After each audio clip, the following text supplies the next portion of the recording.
All right, I'm Mika Tienhara, and this is the See Beyond show.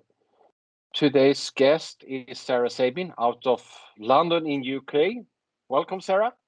Hello, happy to be here, Mika. Thank you for inviting me. My pleasure, and it's a special day. We have the International Women's Day, so we can celebrate that too. Yes, Yeah. yes. Happy Women's Day. Oh, absolutely, and of course, every day is important. It's not just this day, but of course that's relevant. But today's topic will be leadership, and I think that's something that I find also highly relevant. And you, with your background, both from corporates and being an entrepreneur yourself, doing transformational coaching. So, I mean, I'm curious to learn more about this topic with leadership.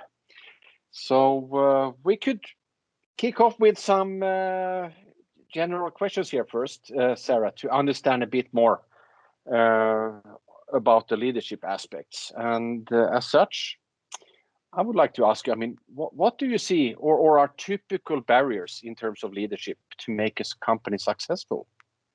So there's a few things that I want to flag up. So number one, and I like using antonyms, so things that seem counterintuitive. Experience can be a double-edged sword. So whilst 10, 20, 30 years experience of doing things can be a wonderful thing, if you fall into the trap of only relying on your past experience and your present experience and you take that wherever you go, it starts to be a double-edged sword, especially when everything in the world is changing way more exponentially faster than it ever has before. So pandemic aside, the pace of technology is faster than it ever has been before. And it would be folly to think that the way we do things now will still be entirely relevant in 10 years if we don't change. So a barrier is as well sort of staying where you are or a fixed mindset. You need to be more agile than ever before. And I think as well, whilst a lot of entrepreneurs and execs undoubtedly have very high technical ability, if you don't have that emotional intelligence that makes you aware of yourself and enables you to coach and get the best out of your team, because you are not an island. Man is not an island. You can't do everything by yourself. And emotional intelligence will enable you to understand what you need to do to get the best result out of everyone around. Another very important barrier, especially for entrepreneurs, is mental. If we don't stay on top of our mental health, that can really hamper our capacity to perform.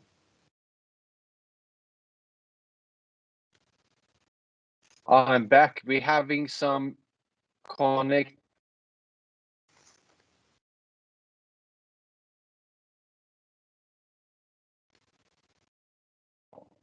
Can you hear? Do you hear me, Sara? I can hear you, Mika. Did you lose me? No, I heard you. I think I don't know if it was me or you, but there we go with these pandemic times and having virtual meetings or virtual shows. Not in the same room or place and having to do it online. But I can do some magic and editing here too. But I heard you well all the time. Awesome. So that was fine. What I was thinking about, I mean, startups, of course, like you say yourself, there comes a guy or a couple of guys with a brilliant technical idea or technical background. But what about that emotional intelligence, etc.? And at the same time, of course, investors look at what's your team, what are your full capabilities, but how how to kind of embed the emotional intelligence into this? So, I mean, it starts from the top. Emotional intelligence, it can be embedded into an organization. However, if you have leaders that are lacking or undeveloped in emotional intelligence, try as you might to embed a culture, it will be more of a do what I say, not as I do, which is not the most efficient way of doing things. So basically, it starts from self.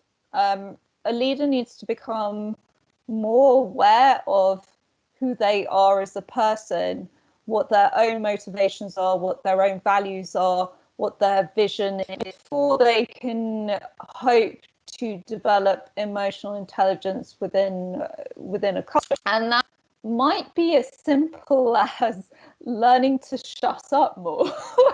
So developing listening skills, because when you go into a meeting, we tend to have this perception that the cleverest person in the room is the one that talks the most and sort of can portray their technical knowledge, but sometimes it really pays to just listen and be quiet. I fully agree on that, Sarah. It's a typical trait you see many times, but maybe more and more people are understanding to also the value of listening. Maybe, well, I actually want to ask you, what are some quick wins to improve as a leader? But maybe we have the answer to it already with shutting up and listening. But is there anything else? I think listening is an important part of it. I mean active listening, not listening, waiting for your chance to respond or speak in order to make yourself look intelligent and leader-like. Then there's the self-awareness point. Obviously, this is a deep dive exercise, but it starts by sort of asking yourself important questions like, why are you doing everything that you're doing? Are you regularly reflecting on the path that you're taking? Do you have a big vision or mission that is much bigger than yourself? Because if you are an impact-driven entrepreneur, it's usually beyond earning the money that will motivate you day to day, week to week. Other quick wins are just putting in your diary time for reflection. Now, I appreciate entrepreneurs are super busy. My clients are super busy people. But when you are stuck on that treadmill all the time, 24/7, you do not stop to reflect if you are going in the right direction, if you are taking the most impactful steps to get you to your vision and mission in the most efficient time frame. And also, when you are constantly in that beta brainwave state, so really active brainwave state, you're not as able to be creative either. And sometimes, in order to be creative as entrepreneurs, we need to give ourselves time for that slow thinking. Because I don't know if you've noticed, for example, but I mean, a lot of my clients, they have ideas whilst they're taking a shower or they're taking a walk. And there's a reason for that, because they're relaxed. Yes. And I think that's a good point, because today, like you said previously, I mean, time is going so quickly. We're so busy, and actually take back time, reflect. I had another guest here said that the time is becoming the most precious commodity. That was Sandy Monroe, and last week. So I think that is really important, and I try to embrace that myself too. So, talking about these aspects here, Sarah, I mean, are there any examples on successful leaders who are kind of walking the talk, doing these things, like you mentioned? Yeah, so do you want specific examples of that type of leadership? Yeah, do you see, I mean, in your, I mean, people who are doing this, or is it any specific, let's say, sectors or areas where we see this evolving, or is it still in an early phase? Anything that pops up? I think, yeah, I mean, unfortunately, and there's a study by Dr. Travis Bradbury around this. The emotional intelligence of leaders dropped after sort of senior management level going up to the C-suite. So whilst people are starting to talk about coaching mindset and empowering teams and engagement and performance more, I think there's still a lot of work to be done. I think you can find leaders in various sectors that practice what they preach.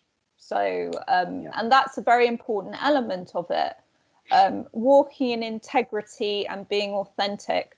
Because, for example, I've had conversations with companies where they will set a purpose statement, they will set core values, but when it comes down to it, they don't live them, and their employees are not appraised according to them. And so if you are going to be a successful leader, and I mean an inspirational leader, the one that sort of fires people up so that they want to buy into the shared philosophy, you need to be walking in integrity, and you need to be authentic. And I'm going to flag up empathy as an important quality. It is, but I don't want it to be misunderstood.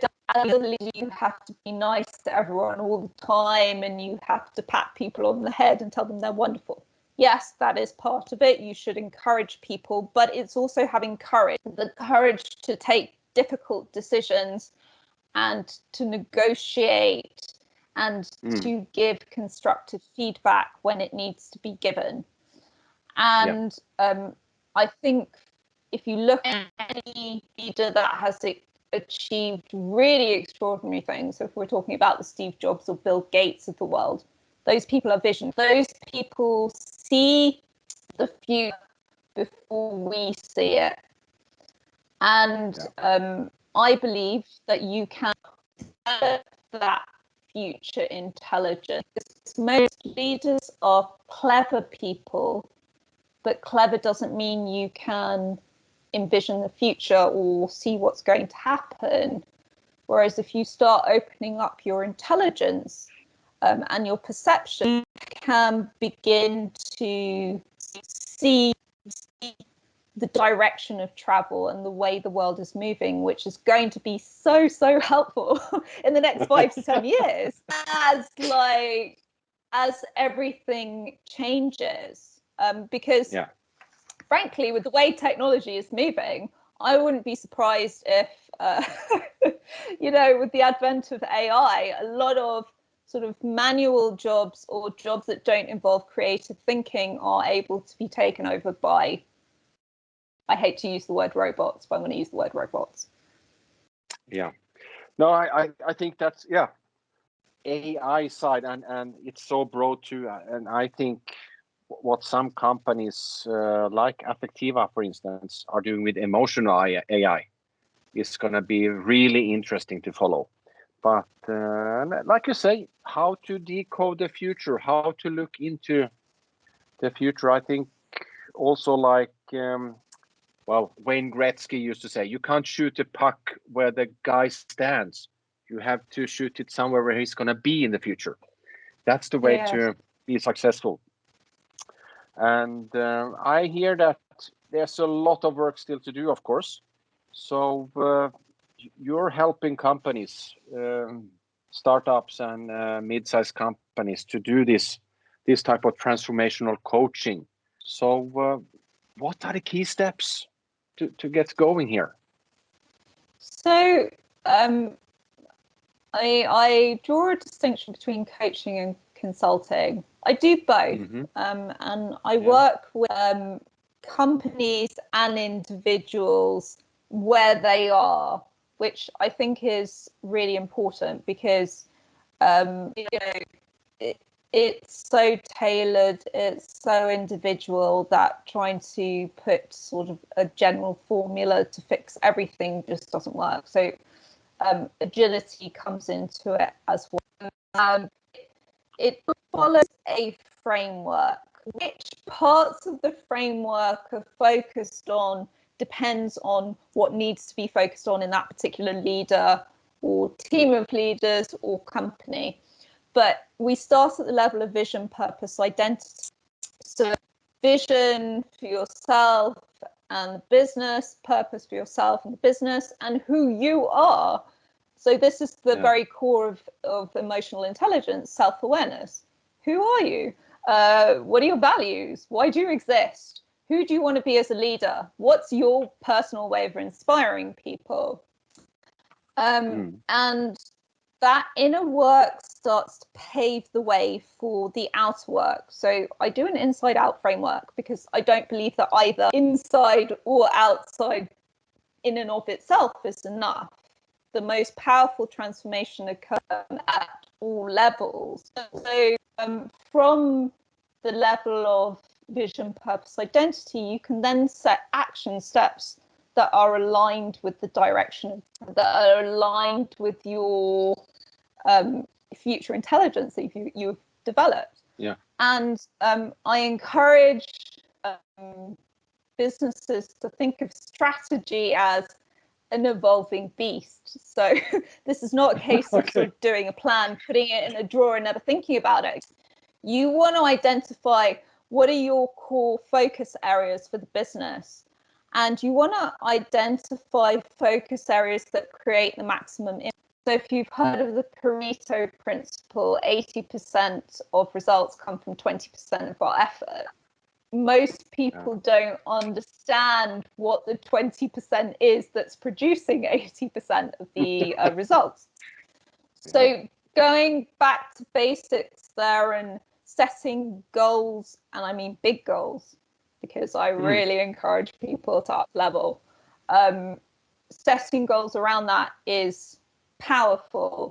And mindset inevitably comes up all the time, and that's things like understanding the mind, dealing with stress and anxiety, stimulating creativity and innovation, and learning to do that for your team as well so that you can support them.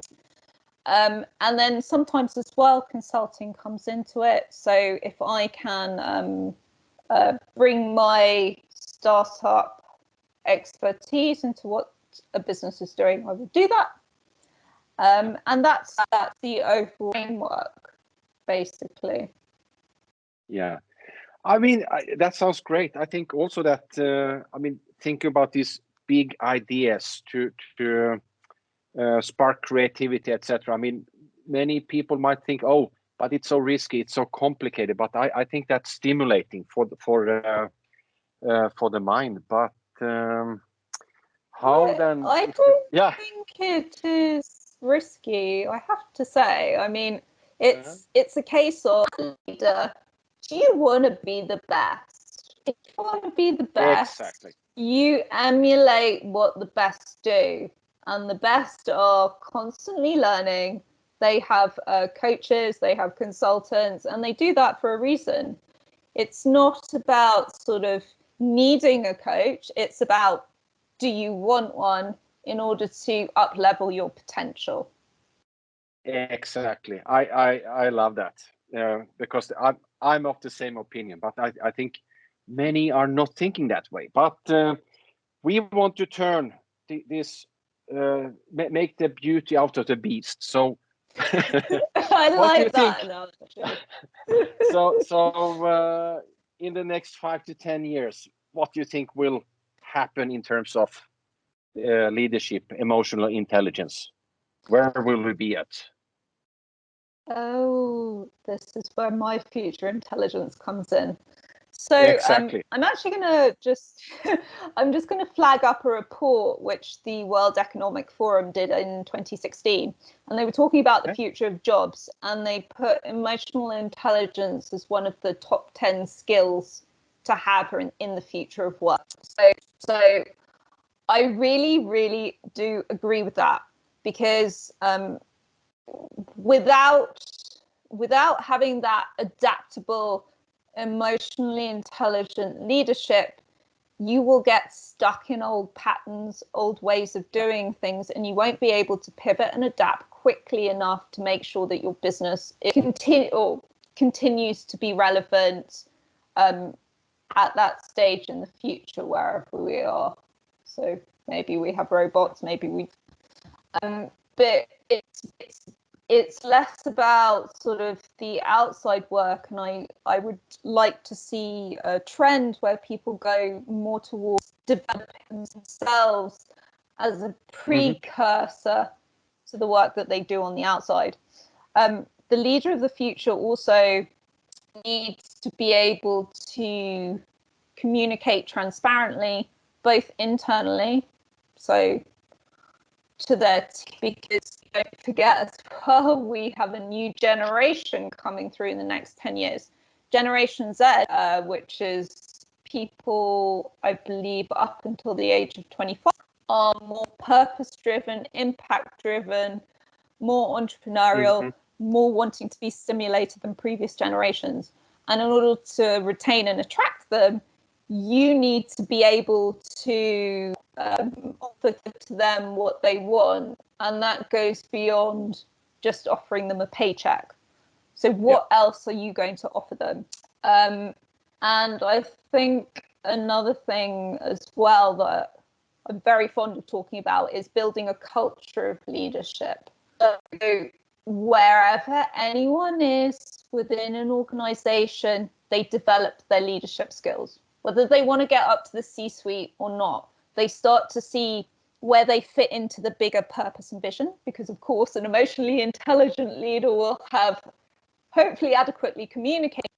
They start to develop that self-leadership and responsibility and accountability for themselves, which really feeds into this beautiful overall picture of a company that is all motivated, engaged, empowered to perform at their highest levels. Yeah.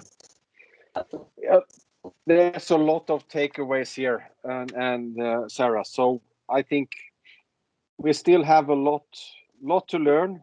Be aspirational, have those big ideas, be more self-aware, and show that leadership with emotional intelligence. Be agile and have active listening when we engage with people. So thank you for sharing all of that, all profound knowledge here, Sara. And a quick final question. Let's say, I mean, we've been sitting, most of us, with this, let's say, home office pandemic for a year. And one wish for this year, anything special that you would like to happen? I'd like to travel again. That's just me personally. Yes, I fully agree on that. Yeah. What I would love to see is, I appreciate that it's been really tough for a lot of individuals and a lot of businesses, but what I would love to see in 2021 is leaders and businesses emerging out of survival mode and starting to think about the future and how they're going to be thriving in the future. Absolutely. All right. It's been a pleasure having you here, Sara, on the See Beyond show. Thank you for your participation. Thank you for inviting me.